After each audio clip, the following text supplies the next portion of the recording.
Hey there, Funko Fanatics. Welcome back to Entertainment Earth Headquarters. I'm your host, Joe, and it is time for Funko Friday. This time on a Thursday, because as you know, it's always Funko Friday in your heart when you're a true collector. Today, I want to focus on the big boys of the Funko Pop line. Let's take a look at some 10-inch pops. Now, the Venomized line has become wildly popular. We've seen 2 waves and a 10-inch group.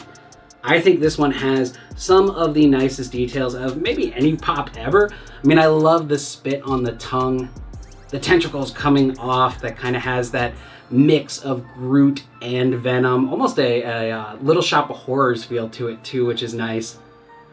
There's like moss here as well. I mean, it really blends the 2 characters well. The vines on the bottom here, even the backside has some really great details. Of course, the Marvel and Star Wars pops are all bobbleheads. I think the bobblehead almost works better in the 10-inch scale. Personally, I like that they're doing bigger pops. I can't wait to see more. Let me know in the comments if you're into these or if you want to keep the standard going. Because now we have the 10-inch. There's also even bigger pops. The biggest pop, of course, is a Batman. Speaking of Batman, why don't we switch gears over to the Joker? So here you have the 10-inch Heath Ledger Joker from The Dark Knight. Again, the 10-inch scale just offers so much opportunity to add in little details that you don't necessarily get on regular pops. I think the playing card here is out of this world. I mean, it almost looks like it came straight out of the movie. His costuming looks great. Again, it just offers more opportunity to do more with the sculpt. Look at the detail in the hair. You can see his makeup's kind of coming off.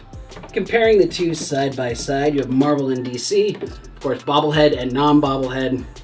I think the 10-inch pops really are great. I hope people aren't sleeping on them too much. They're definitely worth adding to your collection.